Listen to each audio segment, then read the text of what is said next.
Bismillahirrahmanirrahim. Commerce Education Platform. Question 19.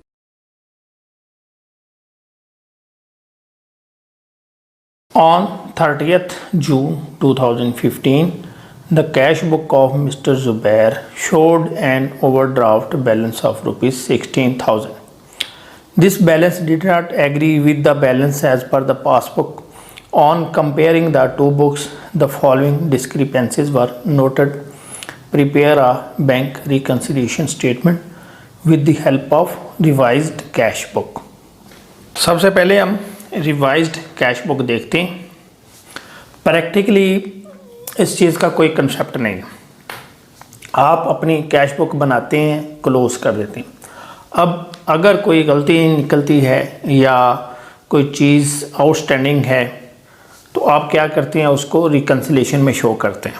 लेकिन theoretically books में ये चीज़ चल रही है तो अभी हम इसको देख लेते हैं। टोटल 4 चीज़ें थी जिसकी वजह से डिफरेंस आ रहा था कैश बुक में और पासबुक में। 2 चीज़ों का ताल्लुक इधर था और 2 चीज़ों का ताल्लुक पासबुक से था। अगर आप कैश बुक डील कर रहे थे तो यहाँ 2 चीज़ें मौजूद थी, checks deposited but not credited, और दूसरे थे चेक्स इशूड नॉट प्रेजेंटेड।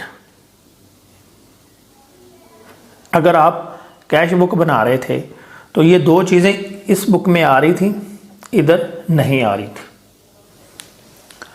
और अगर आप पासबुक बना रहे थे तो यहाँ पर 2 चीज़ें डिडक्शंस या debited by bank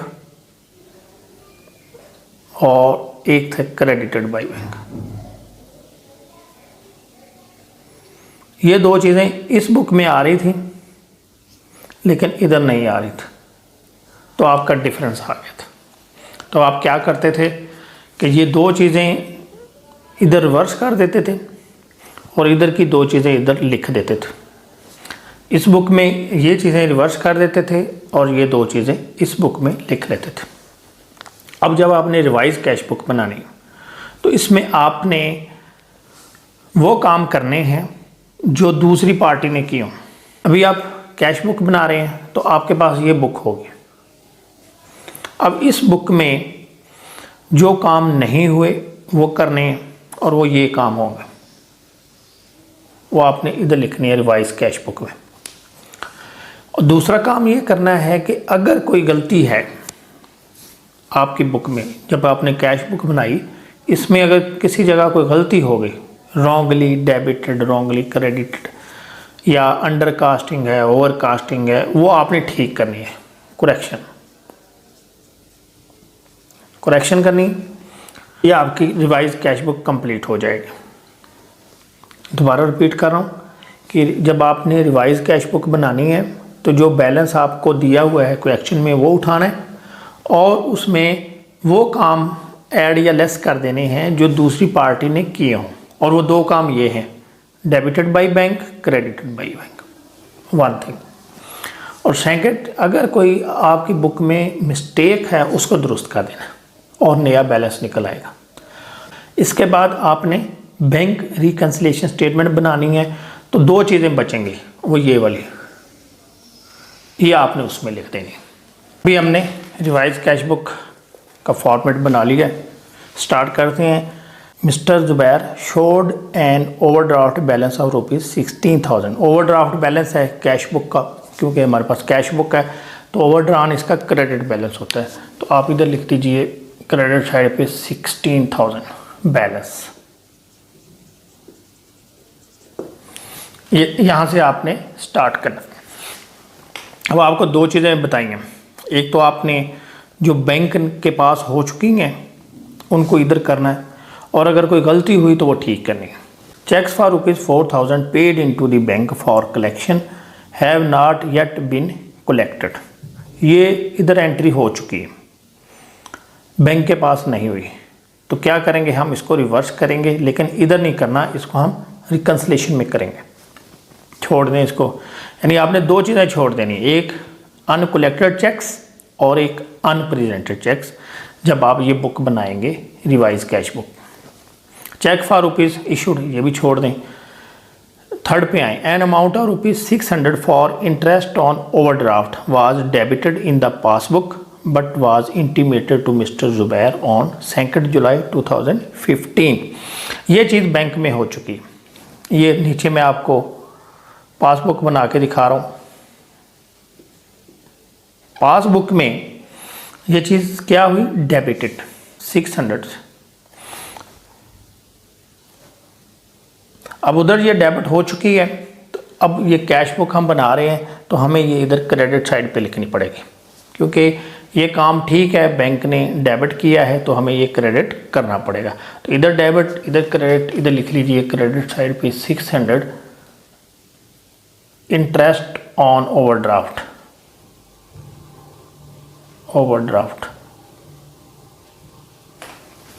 collection charges of ₹14 were entered in the passbook but not in the cash book। collection charges है, बैंक ने हमारा चेक भेजा है कलेक्शन के लिए तो उसके बदले में 14 रुपये बैंक ने काटे हैं कलेक्शन चार्जेस, यानी ये हमारा एक्सपेंस है। तो ये भी जैसे ये 600 डेबिट किया था बैंक ने तो ये भी डेबिट किया, ये हमें अब क्या करना पड़ेगा, अपने पास क्रेडिट करना पड़ेगा। यानी जो काम बैंक ने किया है हमें वो रिवाइज कैश बुक में करना पड़ेगा। लेकिन यहाँ पे ख्याल रखना है, अगर बैंक ने रॉन्गली किया फिर इधर नहीं लिखना, फिर आप उसको रिकन्सिलेशन में लिखेंगे। अगर यहाँ पे किसी जगह वर्ड नहीं आ रहा रॉन्गली का, बैंक ने जो भी काम किया तो आप उसको इधर लिखेंगे, लेकिन अगर लफ्ज़ लिखा हो रॉन्गली फिर इधर लिखेंगे। उसकी वजह क्या है कि अगर रॉन्गली बैंक ने डेबिट किया होगा तो बैंक अगले महीने क्या करेगा, उसको ठीक कर लेगा, तो हमें फिर कैश बुक में 2 दफ़ा एंट्री करनी पड़ेगी। तो इस वजह से हम क्या करते हैं, उसको इधर लिख देते हैं रिकन्सिलेशन स्टेटमेंट में। इधर ये 14 डेबिट, इधर को लिखेंगे कलेक्शन चार्जेस।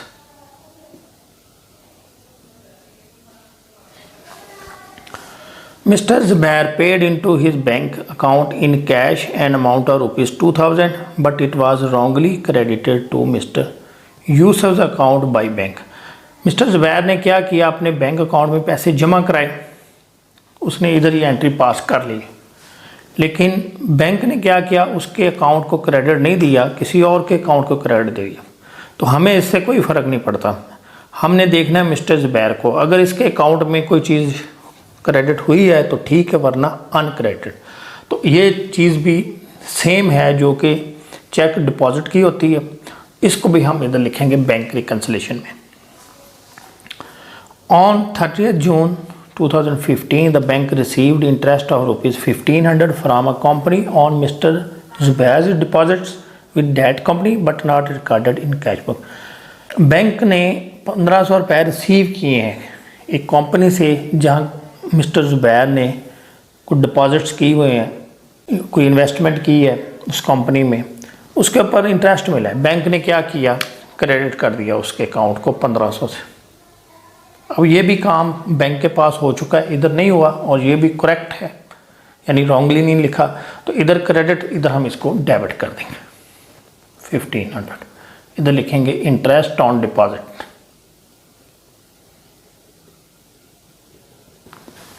अब हम बैलेंस निकालेंगे, देखेंगे कौन सी साइड बड़ी है। ये साइड ज़्यादा है, ये बन रही है 16,614, तो भी लिख दीजिए 16,614, और ये इसमें से माइनस कर दें तो जो जवाब आएगा ये हमारा रिवाइज्ड बैलेंस आ जाएगा या नया बैलेंस आ जाएगा 15,114। अभी आपने ये बैलेंस जो है इधर ले आना है। ये कौन सा बैलेंस है, क्रेडिट बैलेंस है, अनफेवरेबल या ओवरड्रान। इधर लिख रहे हैं balance as per cash book credit 15,114। अब आपने क्या करना है कि जो चीज़ें रह गई हैं वो इधर लिख देनी है। अब दो चीज़ें रह गई हैं, एक रह गई हैं अनक्रेडिटेड या अनकलेक्टेड चेक्स और दूसरे हैं unpresented cheques. Cheques for ₹4,000 paid into the bank for collection on 28 June have not yet been collected. Cheque जमा कराए थे 28 जून को, लेकिन अभी तक वो कलेक्ट नहीं हुए। तो आप देखें, जब हमने बैंक में चेक जमा कराए थे तो किस साइड पे लिखे थे? डेबिट साइड पे। जब भी आप चेक जमा कराएंगे आप अपने बैंक को डेबिट करेंगे। अब रिवर्स करना है, आपने क्या करना है? इसको इस साइड पे लिख देना है, यानी क्रेडिट कर देना है। तो आप इधर लिखिए चेक्स अनक्रेडिटेड। क्रेडिट हमारा बैलेंस है और ये भी क्रेडिट है, तो इसमें ये जमा हो जाएंगे 4,000।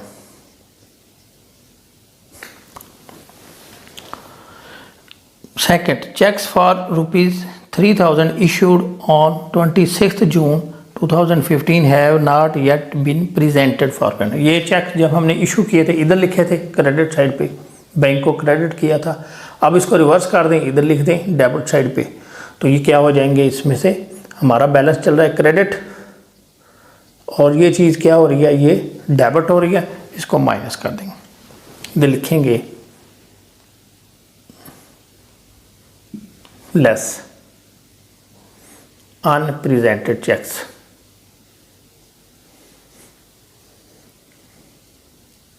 $3,000।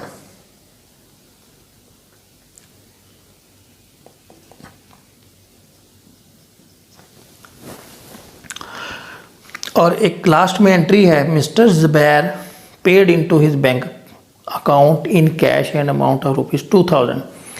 मिस्टर ज़ुबैर ने क्या किया था? 2,000 रुपये अपने बैंक अकाउंट में जमा कराया था, लेकिन बैंक ने क्या किया? उसके अकाउंट में क्रेडिट देने की बजाय किसी और को दे दिया।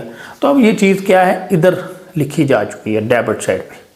जैसे ऊपर आपने क्या किया था, जब चेक जमा कराए थे तो बैंक को डेबिट, ये कैश जमा कराया तो ये बैंक डेबिट। अब ये उधर नहीं हुआ, बैंक के पास किसी और के अकाउंट में हो गया, लेकिन आपके अकाउंट में नहीं हुआ।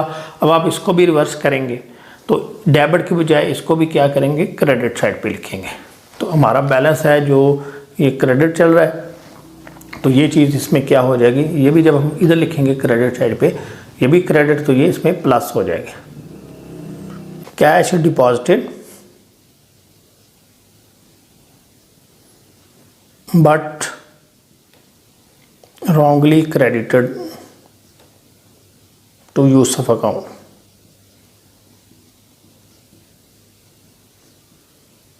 $2,000, तो ये हो गया 18,114। अब ये बैलेंस क्रेडिट है कैश बुक के मुताबिक, पासबुक में ये डेबिट होगा। हम इधर लिखेंगे balance as per passbook debit balance.